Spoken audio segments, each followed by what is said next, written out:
I asked my best friend to get me pregnant, and he agreed.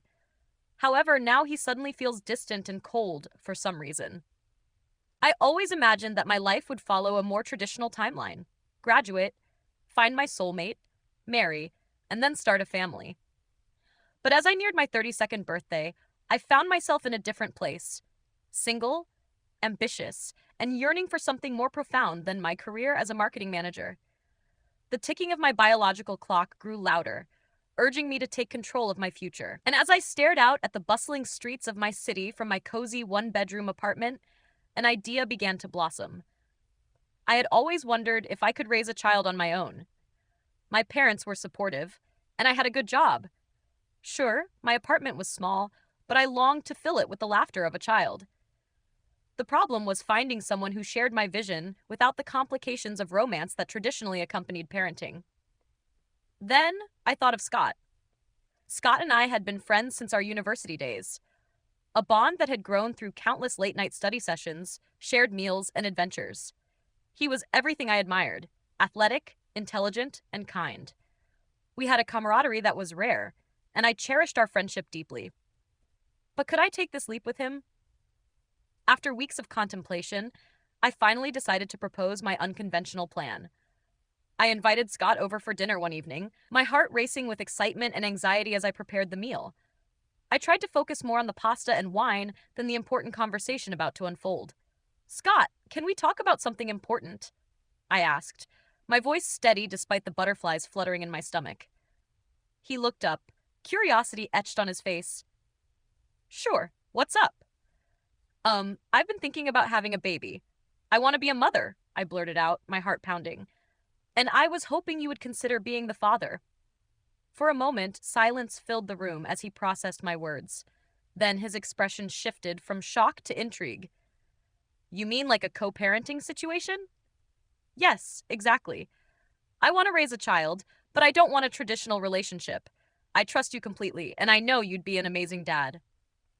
We spent hours discussing the logistics of our arrangement. He hesitated, but ultimately agreed, revealing that he too had considered fatherhood, but shied away from traditional relationships. I felt a glimmer of hope. We might be able to make this work. As our arrangement unfolded, it began shaping our dynamic in unexpected ways. We shared an innocent kiss one night, and suddenly things felt electric. I found myself surprised at how naturally the physical chemistry developed between us. I'd never seen Scott in that light, but there was something intoxicating about it. Each time we kissed, my resolve wavered, and I feared where this might lead. Weeks passed, and I grappled with the consequences of our physical closeness. Whenever we cuddled or shared laughter, I felt my heart race, a dangerous emotion blossoming. I tried to push these feelings aside, but every interaction strengthened the connection I felt for him. What if I fell in love with Scott? The very thought terrified me. Our friendship meant too much to risk. At the same time, my desire for a child grew, and the thought of others made me uneasy.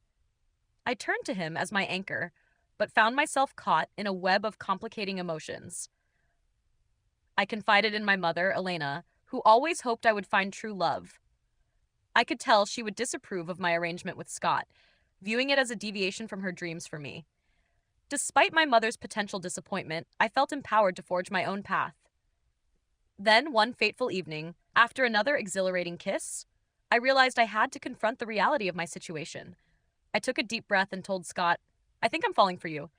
But that complicates everything, doesn't it?" He looked taken aback, visibly panicking. "Oh, Sophia, I value our friendship so much. I don't want to lose you, but I'm not ready for a romantic relationship." His words stung. Although I appreciated his honesty, part of me felt threatened. What would happen to our plans if we couldn't keep our feelings in check? I realized I had to keep searching within myself for clarity. It wasn't long before I discovered I was pregnant. When I found out, fear eclipsed my initial joy. I had envisioned this moment differently: a celebration, a partnership.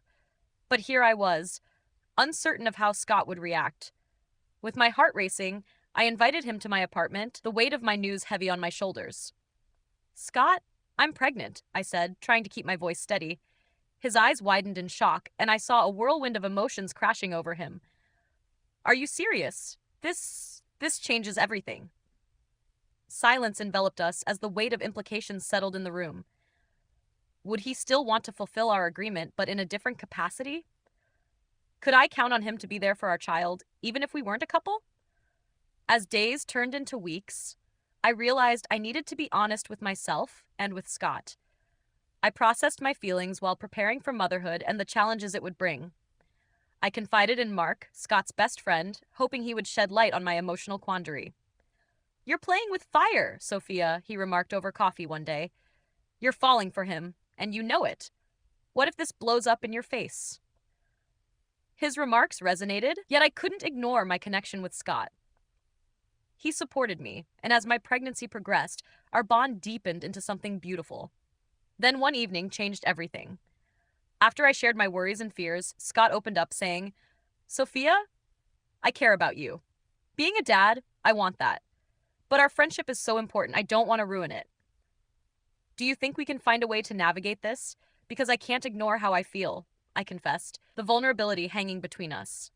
For the first time, I saw a flicker of hope in his eyes. "You mean so much to me too, Sophia. I guess we can figure out what this means for us, together." Our conversations shifted, and the path forward unfolded before us like uncharted territory. Could we build a future together while remaining grounded in our friendship? Or would the emotional weight inevitably tear us apart? As I held his hand, I dared to dream of a family not bound by convention, but woven with love, friendship, and understanding. Suddenly, the fear of losing what we had turned into hope, a potential love story redefining both our lives and the future of our child. This was only the beginning of our journey together. A journey that was not just about having a child, but discovering a love that we had never anticipated.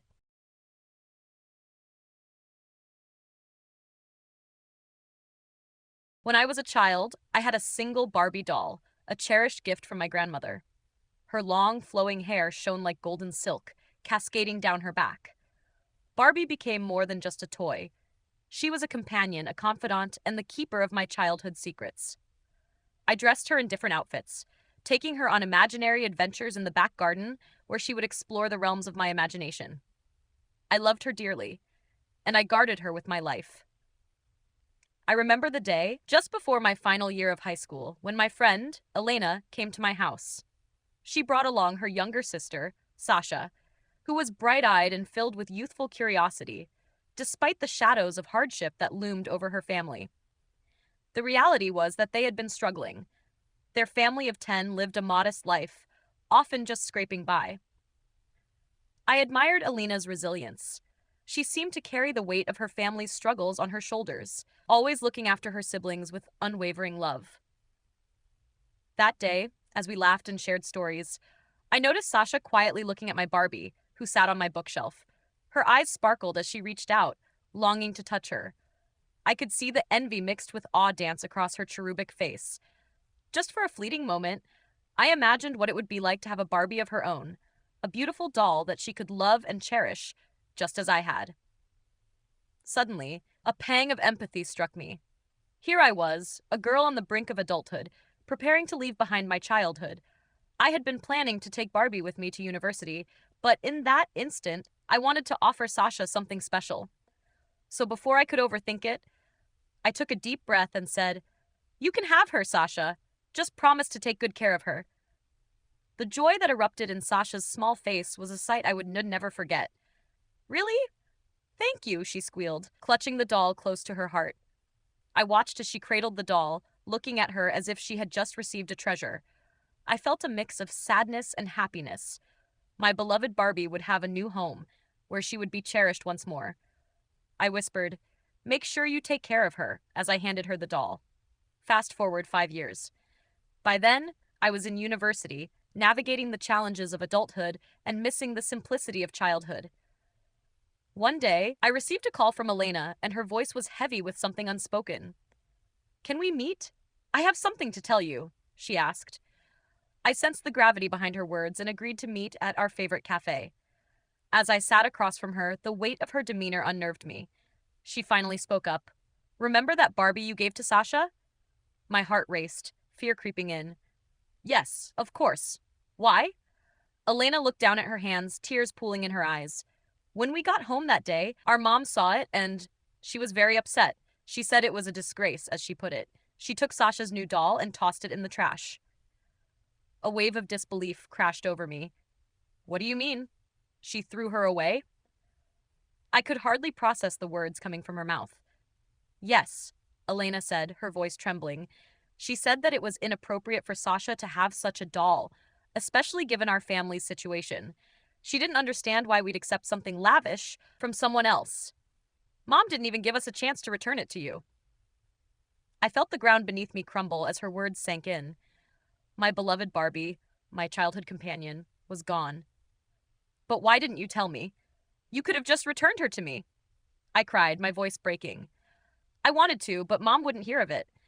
After that, I looked through the trash, hoping to find her, but someone else must have taken it. I'm so sorry, Elena added, tears streaking down her cheeks. I tried to find her. A heart-wrenching sorrow enveloped me. I couldn't shake the image of my Barbie tossed aside like yesterday's refuse. I tried to console myself, thinking of her in the hands of another child, perhaps giving them joy, but it didn't lessen the ache in my heart. Days turned into weeks, and I found myself haunted by memories of that very doll. The comfort she once provided, now replaced by an unbearable sense of loss. I could still picture Barbie sitting on my shelf, her bright smile comforting me through lonely nights and teenage insecurities. Now, she was just a faded memory, an echo of innocence lost. The realization hit me. A small act of kindness in giving her away had spiraled into a tragedy I never anticipated. I allowed myself to grieve in silence, the weight of it all feeling heavier than I had anticipated. Every time I closed my eyes, I would see Sasha's glowing face and hear her laughter at the joy my Barbie brought her, only to be met with the harsh reality of her loss. The thought of my cherished doll being treated with such disrespect shattered my heart. Could no one see the love I had poured into that simple plastic figure? In time, I learned that love could be fragile, and that sometimes our most cherished memories can be lost in the hands of others. It became a painful lesson on generosity, the bittersweet realization that giving something precious can sometimes lead to unexpected loss. Somewhere in my heart, I hoped my Barbie found a new home, one that would recognize her value, even if it wasn't mine. But I couldn't help but feel an empty space, an aching nostalgia for a piece of my childhood, a piece that would never be returned to me. And so, I carry the memory of my Barbie and the lessons she taught me, still hoping to honor the spirit of love I felt for her through acts of kindness, even if they come with the risk of heartache.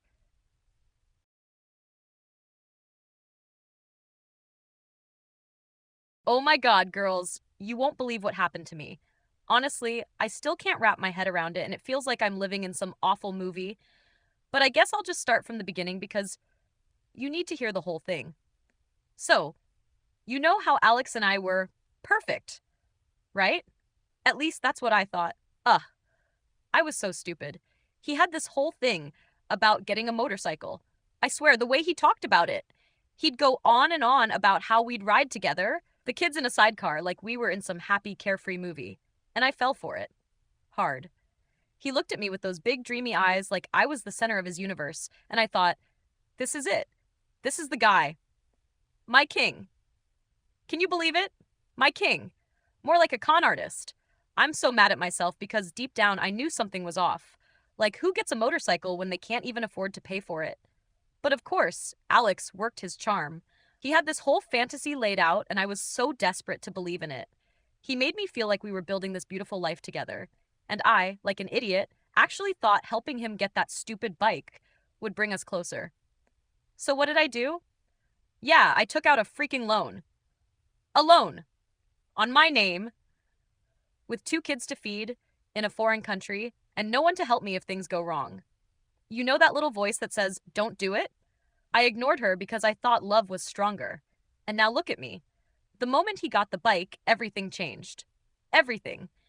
Suddenly, he had no time for me, for us. It was all about him and his precious motorcycle. He wouldn't even look me in the eye anymore.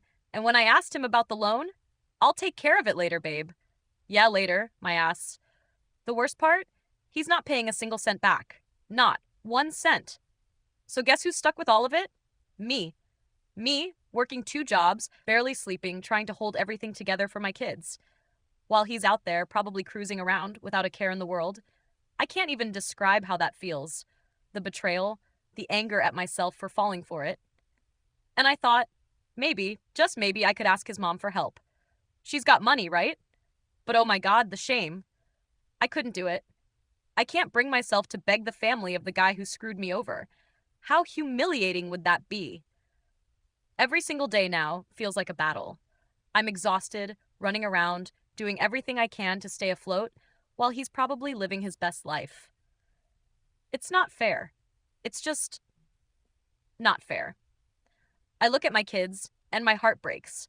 I wanted to give them a better life, and now I feel like I'm drowning in this mess I created.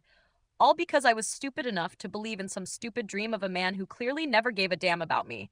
Honestly, I don't even know why I'm telling you this. Maybe I just need to get it out.